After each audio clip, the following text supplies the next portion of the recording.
Good afternoon, everybody. We have 18 members of the public registered to speak today. The first 30 minutes of public comment will be delivered at the board meeting, and the remainder will be posted online for the public and board members on Wednesday.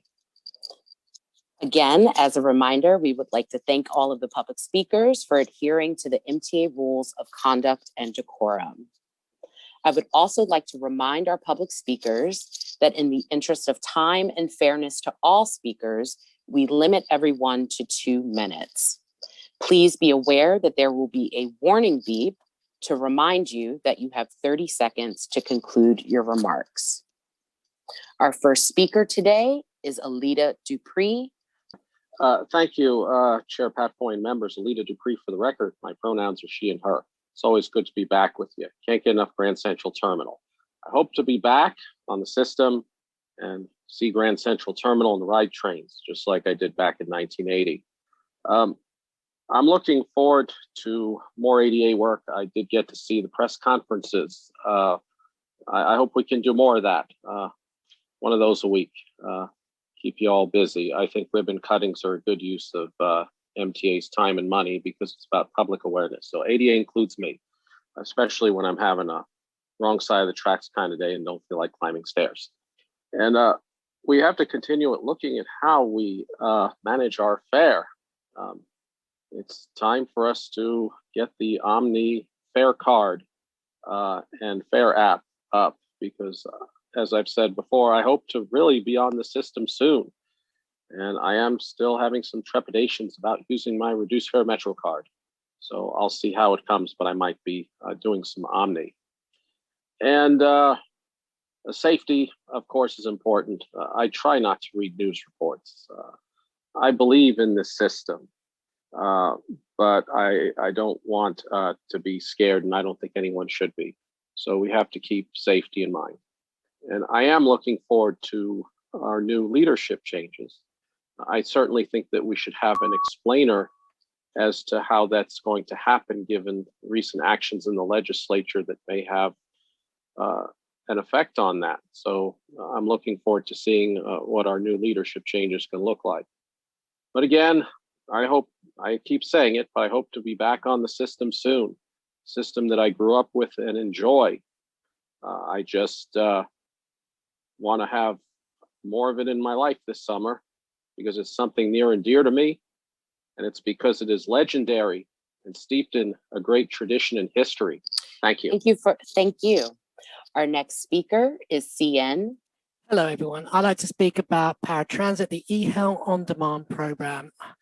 I've been noticing lately that there has been a problem with getting an eHealth On Demand taxi when I'm in one of the outer boroughs. For example, when I'm in Queens, in Astoria, or Brighton Beach in Brooklyn, or anywhere like that, I've noticed that it's been very difficult to get a taxi. In fact, 2 weeks ago on a Sunday, I was in Manhattan. I want to go to St. Albans in Queens, which is a mostly African-American community. And I'm very upset that 14 different taxis accepted the trip and immediately denied the trip. And I'm concerned that some of the taxi drivers, I would hope this is not the case, might have an issue with driving to certain communities in the city. And I hope that is not the case. I hope we moved on, especially being in 2021 and with Juneteenth just recently. I hope that's not the case. So I'm very concerned about the long wait times and the way that taxi drivers are not willing to do long trips into the outer boroughs. And answering Commissioner Swartz's question, and at the last board meeting, he wondered why, just moving on to crime for a second in the subway, why repeat offenders repeat their crimes. It's simply because, unfortunately, the United States does not care about rehabilitation of criminals like Europe does. And this is what happens, a revolving door where criminals go back into jail and learn how to be better criminals. So we need to, as a society, really look into rehabilitation. Also, I have a friend who uses a subway every morning on the 2 train, and he wants to know, where are the police officers? He sees a gentleman smoking crack on the 2 train in the morning during the week, and there's no officers between 110th Street and 42nd Street. So I'd like to know what's going on. Where are these officers? Thank you very much and have a great day. Thank you. Our next speaker is Andy Pollock. Good morning, Chairman Foy, members of the board. So a couple matters I like to bring up this month. Number one, I was looking at the Long Island Railroad committee book for this month. And as somebody who lives in Northeast Queens, I'm very disappointed that again, we are only getting hourly service on the Port Washington branch because of more concrete tie installation, this time between Bayside and Great Neck. And this is a concern for also my fellow Northeast Queens residents, because now, in order to get to City Field, we are not going to have half-hourly service to Met games. So please reevaluate how you can run the trains half-hourly when the Mets are playing at City Field. I've notified Mets owner Steve Cohen about this because this is just completely unacceptable. So hopefully the Mets will reach out to the MTA and something can be figured out. And the second thing I want to bring up is the cleaning. I've noticed on the news that a lot of subway cars are getting soiled. Please do not slack off on that, because I'm going to possibly be going back to the subway system in a month or two. And the last thing I need is to see a dirty subway car. And I'll mention, I've been on the Q17 twice in the past month. Each time I've been on the bus in Fresh Meadows, the buses are very clean. I've never seen a bus so clean before. So that's my message. Just keep cleaning the buses and subways. Also, everybody else, please return back to the subway system and the transit system overall. Traffic in Queens has become such a nightmare, and I believe it's because not enough people are taking mass transit, especially on the weekends. And this should apply to July 4th weekend as well. So with that, thank you all very much. Have a good 4th of July, and I'll hopefully speak to you all soon. Take care. Thank you. Our next speaker is Tashia Larabors. Hello, good morning. My name is Tasha Larabors. I'm a community organizer for Accessoride for the Center for the Independence of the Disabled and a member of Accessoride Reform Group Coalition. Just to avoid going over the 2 minutes, I'll give a brief summary of the important issues at hand. Computer hacking when MetroCard discontinuance is around the corner. Assessment center employees making it challenging to be approved for Accessoride. Curb and arrow services for the on-demand pilot program, leaving passengers waiting longer or just not showing up because of flat rates. And let's see, Accessoride drivers not showing up and marking the passenger as a no-show. Here we are in the middle of 2021, and we still rely on the archaic method to request a trip. All in all, I see sabotage with both these programs for the disabled community. Don't you? Thank you very much and have a nice day. Thank you, Tasha. Our next speaker is Charlton D'Souza. Good afternoon, everyone. My name is Charlton D'Souza, and I'm the president of Passengers United.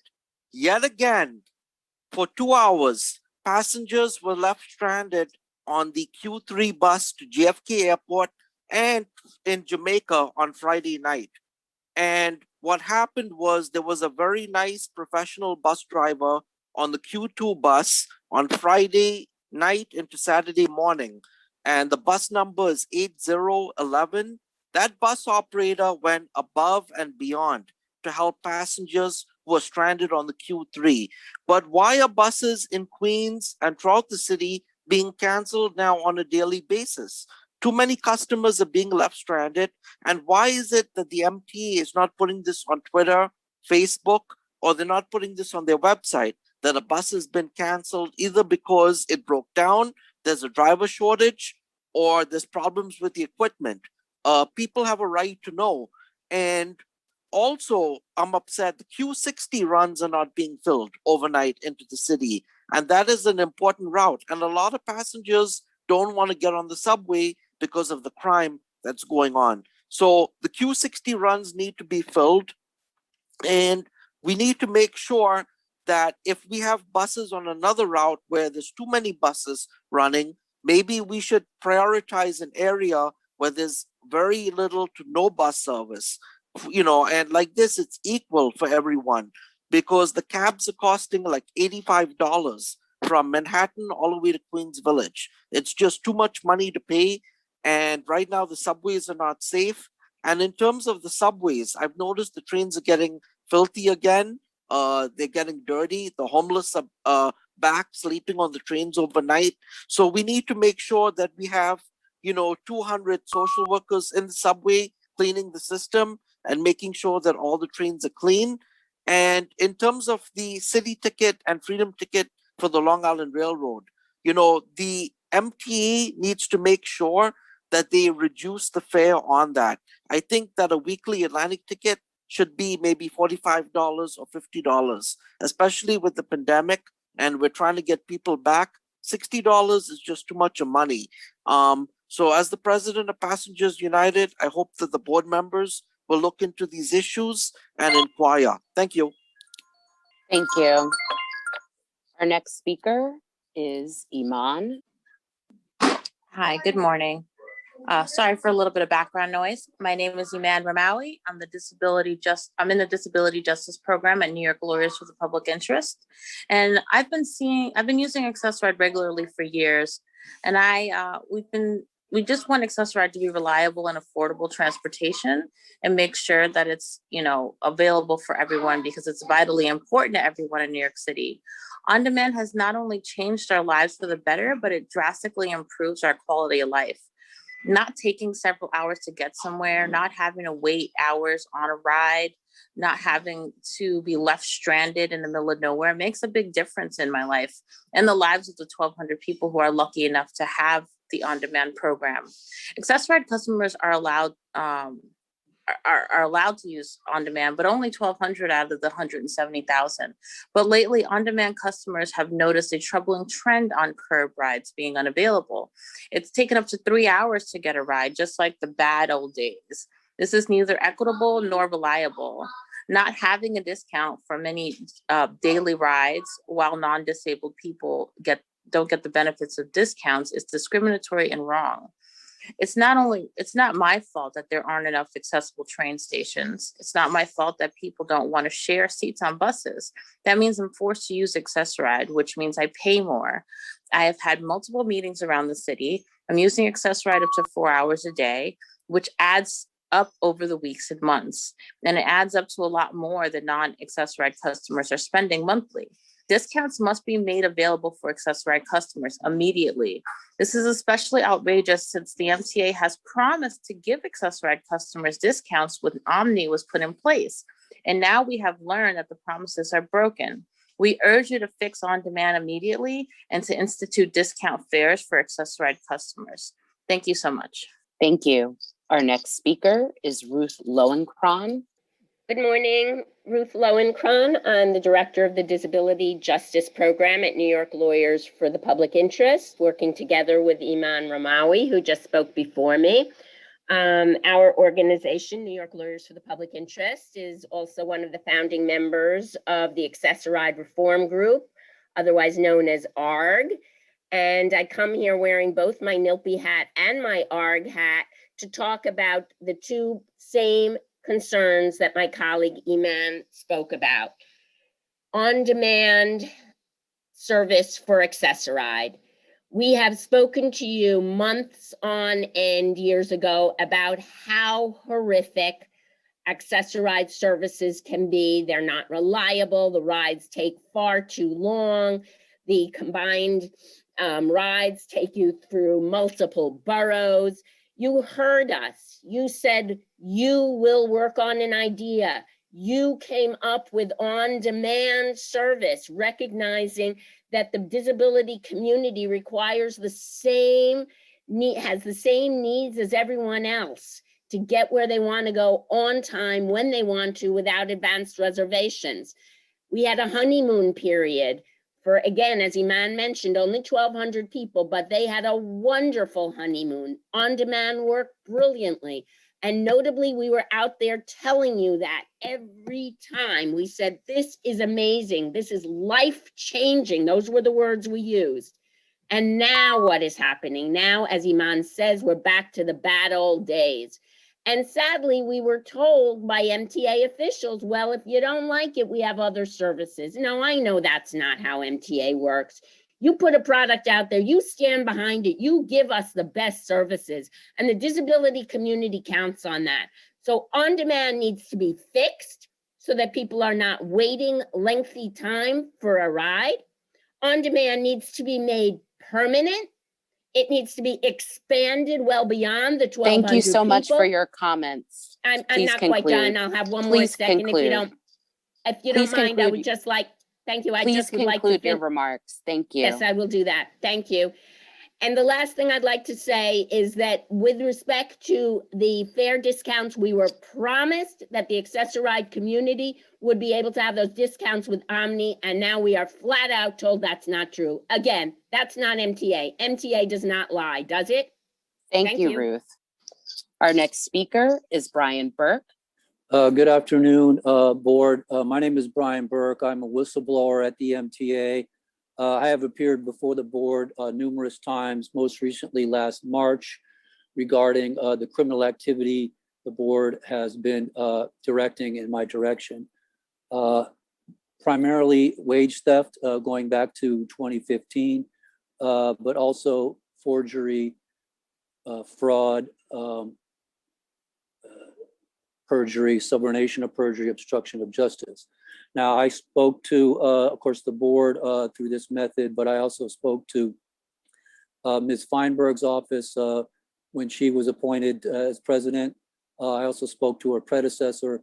I spoke to a Mr. Nugent in our office, who's very generous with his time, spent over 40 minutes, and I can only assume gave the information of criminality by her subordinates to Ms. Feinberg, and she has chosen to do nothing about it. I would like to this time give you my phone number, 646-434-8513, 646-434-8513. My email is my name, Brian T. Burke, BrianTBurke@gmail.com. Now I want to thank and congratulate Mr. Leiber for being appointed to the CEO position. And I understand, of course, he was not in the chain of command involving this crime. So I would expect that when he assumes office, he will give fresh eyes to this and not assign it to the MTA Inspector General investigator, Mr. Seamus Weir, who covered up the criminal acts done against the Central Park Five, which he was a detective in that situation. Obviously, some in the MTA seem to think that type of crime against individuals, sending them to prison, is the same as defrauding whistleblowers, something that you seem to think is in your purview. I have contacted the Assembly and the Attorney General's office and Comptroller because I believe this is being directed by Andrew Cuomo. Thank you for your remarks, Mr. Burke. Our next speaker is Miriam Fisher. Good afternoon. I'm here to continue the dialogue and reaffirm the needs of people with disabilities, specifically elevators and benches. Elevators for people with disabilities, seniors, parents with strollers. We all know the story of the mother who fell and died on steep steps, luggage, bad backs, bad knees. I speak specifically of my needs and myself. I live in Chelsea. Near 23rd, there's no elevator. 8th Avenue, 7th Avenue, 6th Avenue, nada. Broadway, nada, not until Park Avenue South. That's 4 continuing stations along 23rd Street. That particular subway on 23rd and 6th is symbolic and emblematic to me of some of the disregard of the needs of people with disabilities. It was closed for months to renovation. We have very lovely mosaics, no elevator. It was totally closed for months. It's on the same street as Sellis Manor, which is a residence for visually impaired and people with disabilities. To add to the insult to injury, in I believe February, about 5 months ago, benches were removed and there was conflicting and garbled information from the MTA that it was to dissuade the homeless from congregating there. It was to clean the benches. Well, that's a long time to clean benches. I can do better than that. 2 benches were returned to the platform a while back. I took it last week on either side of the exit entrance 2 benches for a very long stop on 23rd Street, which does not allow for social distancing for people who might be pregnant, need to sit. I have not used them, though I need to sit because there were already several people on it. 2 benches. Miriam, please conclude your remarks. I only know the stations that I'm familiar with that have no benches, 53rd, 53rd and Lexington on the F&M, one of the levels on 59th and Lexington. These are needs of people with disabilities to sit also. Thank you, Miriam. Thank you. Our next speaker is Murray Bowden. Yeah, take a picture of me in a wheelchair. Go back a little bit. See me? Yeah, I'm in a wheelchair. My assistant's working with me. You come alongside so they can hear me. I'm in the parking lot of Wegmans supermarket in Portchester because I can't do this at the MTA lot. It just doesn't show enough. My car's up at the end there, and I'll go up there. Come alongside me. I'm pushing myself in a wheelchair. This lot has no space to separate the people from the cars, and there should be a crosswalk along the whole aisle so that people are separated from the cars, and people like me in wheelchairs could be separated. You make bike lanes, and but you don't make it 4. Come on, keep up with me. I'm good at this. I'm trying to get to the front where I show you people crossing where there is no crosswalk. Here's a guy. He's walking. Look, he's walking. No cars. The cars come, and there's no separation. You have bike lanes all over the place, but no things in a place like this where I'm getting there. This is my car. We just passed it. I got out of the car and get into the wheelchair. Okay. Now, here I am. Yeah, give me the camera. Here, push me. You can see people walking, pushing their carts where they go. Hold it, stop. And there's no curb here. People can get on and off anywhere. Yeah, there's a crosswalk, but it's not where the people are going. Turn me around.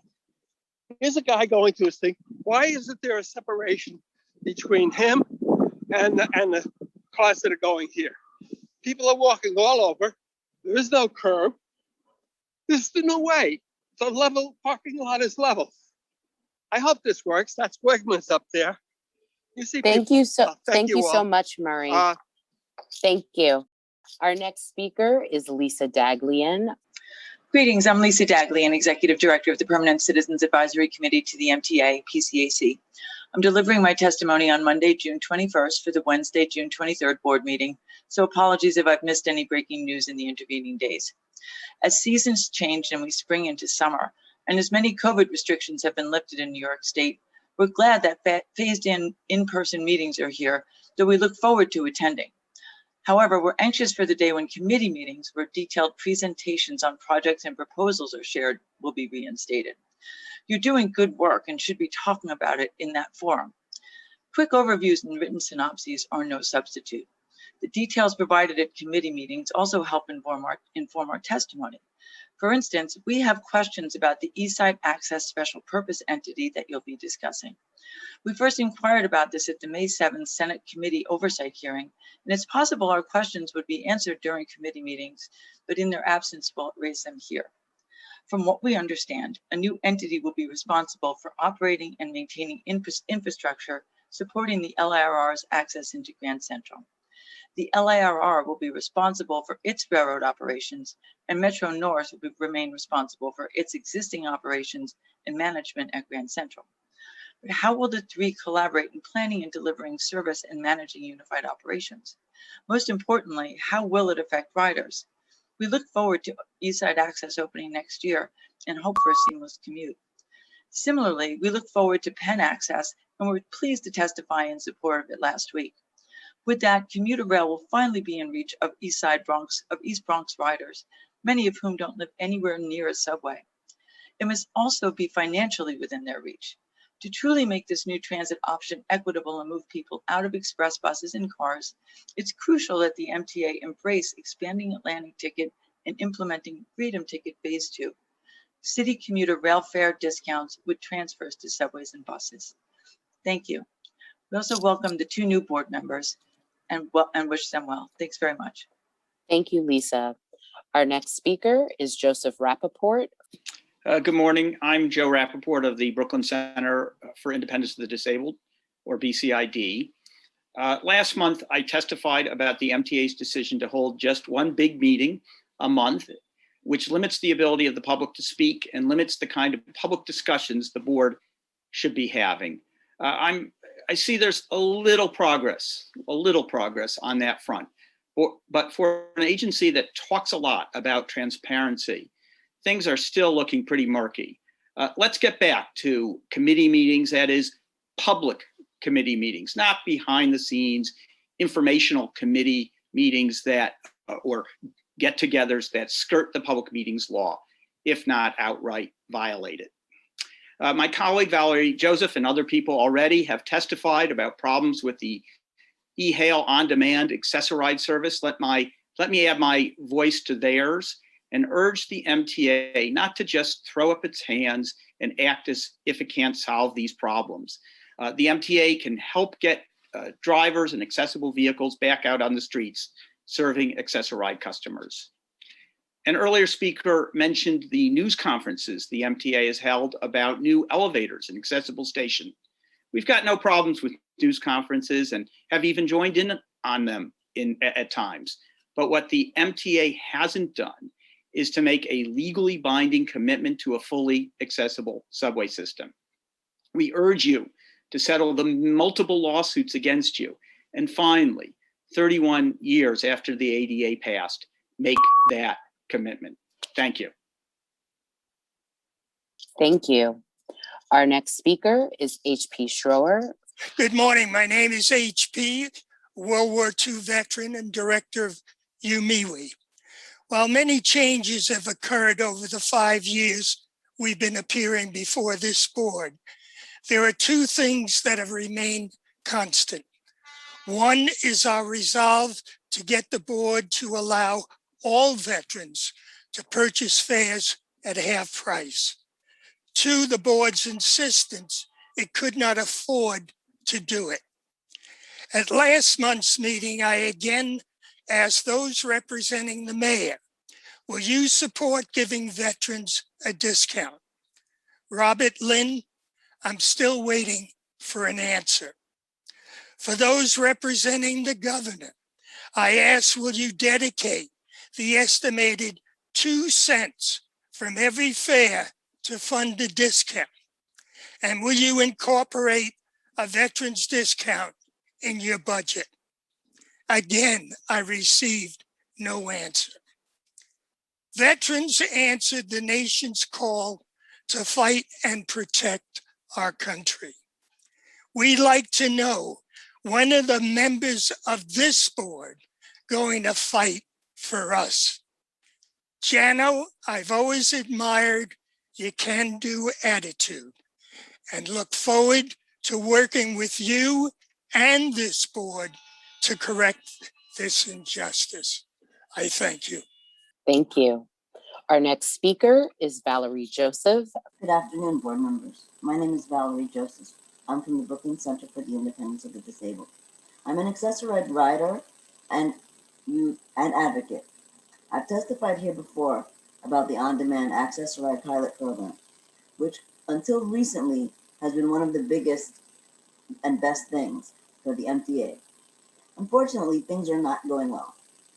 Drivers do not want to pick us up because they tell us they aren't getting enough money to make the program worth what it's supposed to be for us, the riders. That puts us in a real bind. Since the ability to be able to get a ride whenever we want has made a huge difference for me and other riders on the on-demand program. We know that there are few yellow taxis and other drivers available. We also know that the MTA didn't select the biggest and the best vendor, Curb, for its broker program.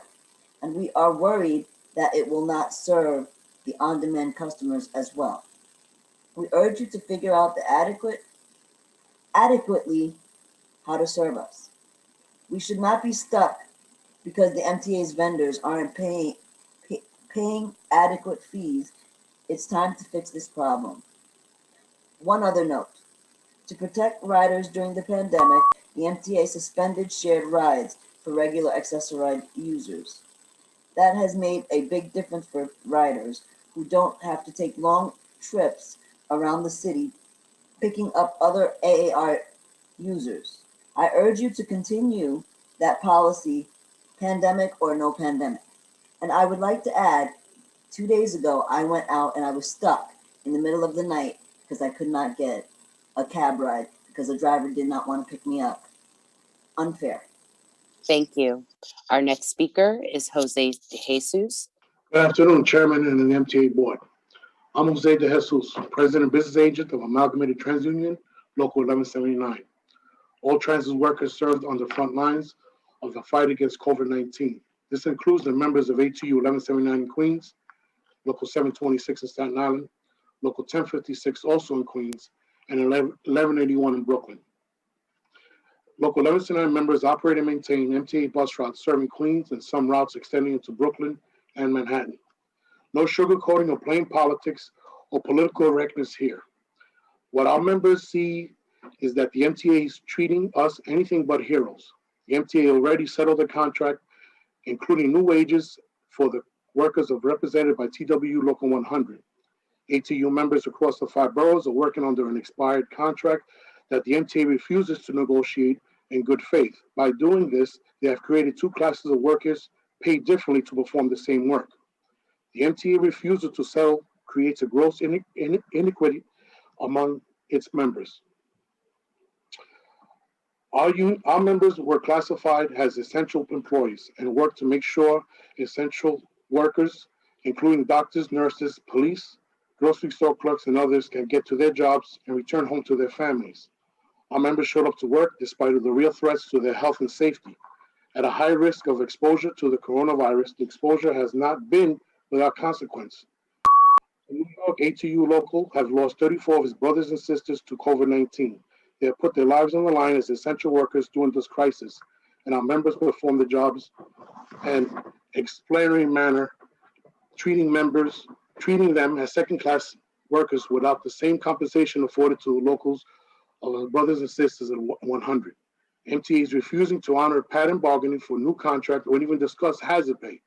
ATU workers deserve a contract for the same work as MTA has already settled. Settling our contract collectively involves very little impact on the MTA overall operating budget. These Thank you for hardworking men and women.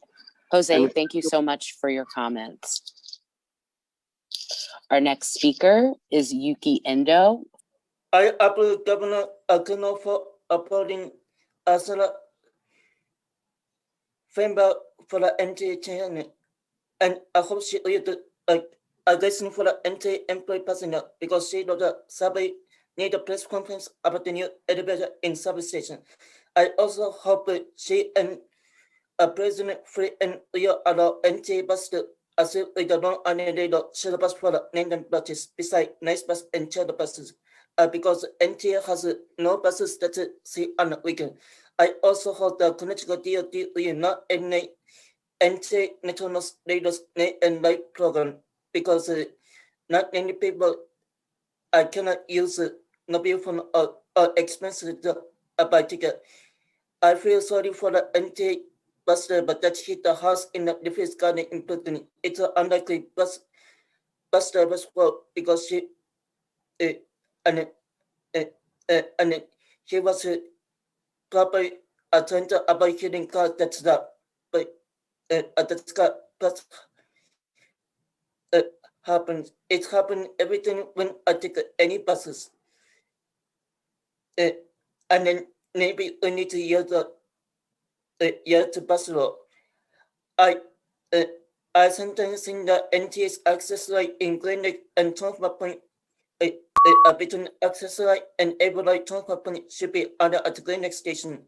During the weekend shutdown, and then we like to see shuttle bus provided between Hickory for about everything when heading to City Council District 5 Chris election. Different volunteer I'll be taking the N60 and the N15 bus because I feel safer turning at the 160 bus depot. And I don't take service often too much exit the town feel we can. Thank you so much for your comments, Yuki. Our next speaker is Jason Anthony. Greetings, MTA Board. Jason Anthony here from the Congress of Essential Workers, speaking to you days after my 35th birthday. These past couple of days, I've been taking the subway every day because I serve as a poll worker for the Board of Elections. I've been noticing that station agents have been in their posts with no mask. It should be a federal mandate that every single individual that is in the transportation place has to wear a mask. If passengers have to do it, station agents have to do so, including NYPD officers that also have seen with no mask on. So I wonder what you guys are going to do about this. And also, I want to say congratulations to Jan Lieber and Saf Feinberg on their new post. But I want to raise concerns about board member Larry Schwartz and his intervention being in the board and also being, let's say, the main target regarding the investigation regarding Andrew Mark Cuomo. The MTA ID should investigate this to see if there's possibility that this board member has to recruit himself regarding these proper manners.